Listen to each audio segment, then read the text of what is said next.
আসসালামু আলাইকুম প্রিয় দেশবাসী। যারা টিভিএস বাইক লাভার আছেন অবশ্যই জানেন যে এই টিভিএস গাড়ির একটা প্রবলেম, এটা হলো সাইলেন্সার নষ্ট হয়ে যায়। যদি কারো টিভিএস স্টাইগার এবং টিভিএস মেট্রো গাড়ির সাইলেন্সার সমস্যা হয়ে থাকে তাহলে আমাদের স্ক্রিনে দেওয়া নাম্বারে যোগাযোগ করতে পারেন। আমরা এই যেটুক কেটে ফেলেছি এটা আমরা আবার বাদ দেবো, পুনরায় আবার নতুন করে বানিয়ে দেব। সকলে ধৈর্য ধরে ভিডিওটা দেখেন এবং কাজে ফিনিশিংটা কীরকম এটা অবশ্যই দেখাবো। এই যে দেখেন, এটা আমরা একটানে ঝালাই দিচ্ছি। পিছন সাইডটা এখনও ঝালাই দিয়ে কমপ্লিট, মানে ভিতরে অনেক পারপোর যেগুলো আছে কলকি মুলকি সব কমপ্লিট করে এখন আমরা পিছন সাইডটা কাজ করতেছি। ভিডিওটা লং হবে বিদায় এটার ভিতরের যে কাজকারগুলো এগুলো আসলে দিতে পারি নাই, সকলেই ক্ষমার দৃষ্টিতে দেখবেন। এটা মোটামুটি এই যে জ্বালিয়ে দেওয়া শেষ। এখন আমরা এটা পুনরায় আবার এইটা এখন ফিটিং করব।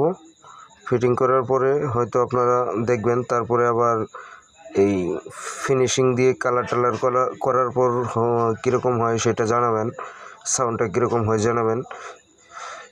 এই কাজটা অনেক দূরে থেকে আসছে আমার এই ভিডিও দেখে, তাই আমি সকল ভাইদের উদ্দেশ্যে বলতেছি এটা আসলে ভিডিওটা একটু শেয়ার করে দেবেন।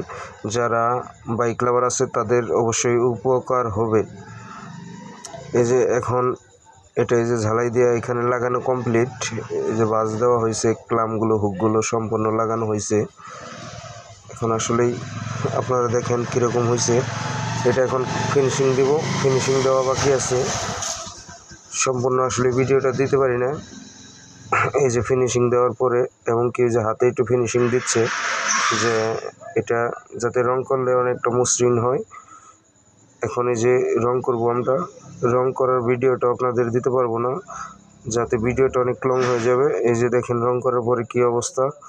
সকল বন্ধুরা আপনারা অবশ্যই একটি মতামত জানিয়ে যাবেন কীরকম হয়েছে। আর এটা কাস্টমারের কাছ থেকে আমরা রিভিউ নিব যে কীরকম হয়েছে, এটা কোথায় থেকে আসছিল, এটা আমরা সকলেই বিস্তারিত জানবো। ওই যে দেখেন সাইডে দাঁড়ায় রয়েছে, সকাল 9টায় আসছে, এখন রাত্রি 10:30 11টার কাছাকাছি। আসলেই কি বলবো, এখন বাইরের কাছ থেকে শুনবো। ভাই কোথায় থেকে আসছিলেন? আসছি তো নিকলি কিশোরগঞ্জ থেকে। ভাই সাউন্ড কিরকম হয়েছে? সাউন্ড অনেক সুন্দর হয়েছে ভাই, ফিনিশিংটা অনেক সুন্দর হয়েছে, একদম নতুনের মতো। ধন্যবাদ ভাই।